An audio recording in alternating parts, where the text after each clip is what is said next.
This is February 5th, 2014, and this is my Class B Language Arts, and we're going to be reviewing nonfiction and nonfiction book reports. And I'm going to give them some pointers on what they need to do for their test on tomorrow.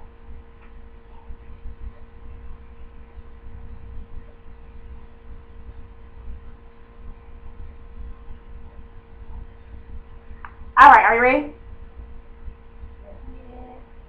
Name all the components that a book report should have.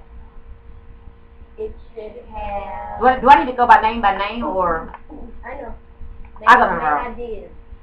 Well, no, I need to go. No, everybody. What component should? And what I'll do is I will go person by person, and I'll tell you the answer once you're done. Micah, what's all the components that a book report should have? The title, Okay. the author, title, the author, a summary,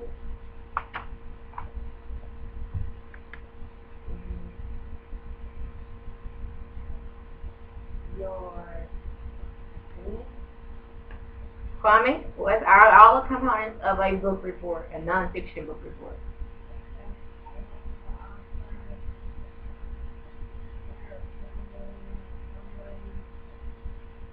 Talk loud, man. Yeah. Oh, lady, give me all the components of a nonfiction book report. Main idea, title, author, genre, sometimes illustrator, and summary, Good. School opinion. LLC. Good, very good. Mike, doing their homework?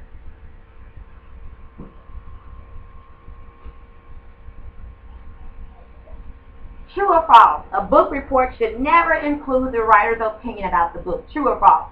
False. True or false? When taking notes, a writer should put quotation marks around any information he or she copied word for word. True or false? True. Why? If you don't do that. Because that will be plagiarized. Very good. What is the purpose of revising? Revising. I mean, we haven't really went over this, but we're going to go over that. Revising is when you put it into your paper. That's paraphrasing. You're supposed to. I mean, you're on track. Revising is when you're making your paper. So we're going to do it today in class. We're going to do peer reviews, and what you'll do, you'll go through each other's report, and you'll look at those six signs up there. It says like insert something here, close up a space, put a space here, a new paragraph, a spelling error, or a run-on sentence. You put those symbols on their paper. They misspell something, you put SP. If they need an indentation somewhere, you will put the indentation. I didn't put that there, but you need to insert something into the sentence, you'll put the little arrow with the insertion sign, which is the insertion sign. So revising, that's called editing, when you're correcting mistakes. So editing is correcting mistakes. Revising is after you correct a mistake, you write it over and make your essay better. Revising makes it better and do over. Editing corrects. Editing corrects. Revises, you do it over and make it better. How was that? Y'all understand a little bit better when you get done with class today, though. Kwame, you good? Micah? Good?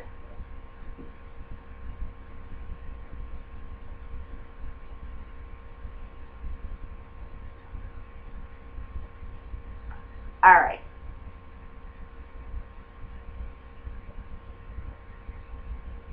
I'll give you one sentence.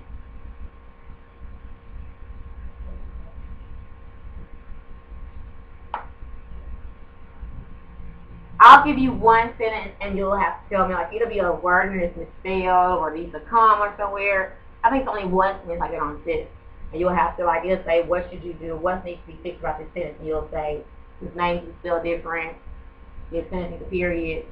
It's all multiple choice. So you choose which one you need to redo, or which correction you need to use.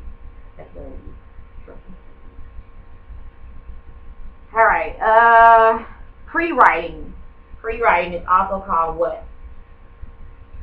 Yeah, pre-writing something. What do you used to do? Think, most definitely, exactly. Pre-writing is thinking. Thinking. When you're thinking, you're brainstorming. Very good. Perfect word is.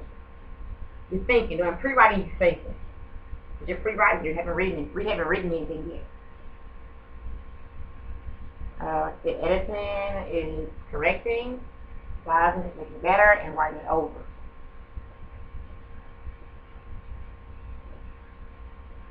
What's a example of nonfiction writing?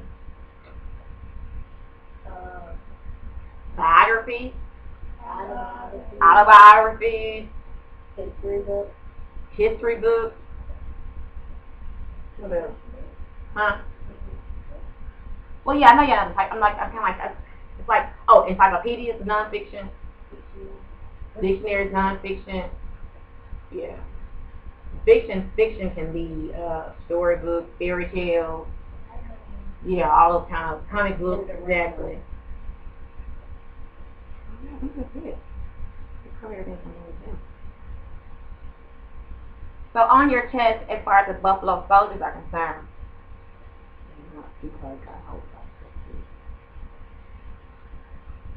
as far as what's the difference between an autobiography and a biography?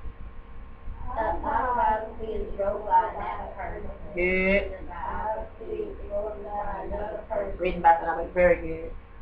As far as your test is concerned on tomorrow, and you know that's your English. That's all you need for English. As far as your social studies is concerned, you're gonna need to know how to write a book report. It's not long. It's like only 2 paragraphs. The book report. You need I'm gonna give you a sample book on Juno or Jupyter, a link that you need to click on, and you'll find the author, you'll find the characters in the book, or the people that's in that the book is talking about, and you just need to summarize it. So you need to write the book report. What I'm going to be looking for is make sure you have all the components of the book report, and you just mentioned all those. The author, title, your opinion of the book. I'm going to make sure you have. I'm going to see if you have all those components of a nonfiction book report. I'm going to also look to see if you have the corrective transitions. Do your sentences flow, or do they just stop and go to another idea? I'm going to make sure. I'm going to look to see if you have an actual detailed sentence and topic sentences and main ideas included in your report. It's not so much that the paragraphs are long. It's like on 2 paragraphs that I'm really looking for. I'll make sure you include all the components. Make sure your spelling is correct. Make sure you're using transition words, which is next, then, afterwards, before. Make sure that all your sentences are full. Make sure that you use conjunctions. Make sure your sentences are not running into each other. So it's like a train crash or some other class. When sentences run into each other, it's like a train crash. They pile up. Still, there's no stopping point. Punctuation, grammar usage, spelling, all those things. So that's what I'll be grading it based on. Any questions? Any questions about English? Or anything on our book report? Or revising our book reports? Any questions on English? None whatsoever? Any questions about those little Buffalo Soldiers? None? Is there more than one reason that make American call the Is there more than one reason? That's a really good question. It was because of the color. Buffaloes were black. Black were black. The buffaloes had the hair, and the hair and the curls, and black, it's the hair on the black people's heads. And also because buffaloes were courageous. I think somebody mentioned that yesterday. I can't remember who it was. The buffaloes were courageous, so that's the main reason they call the Indians call them that.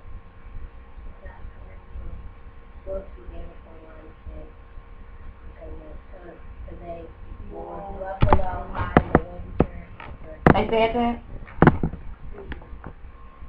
Okay. That's something new. We'll talk about that in the business. All right. Thank you. Thank you so much. You can't stop. Oh.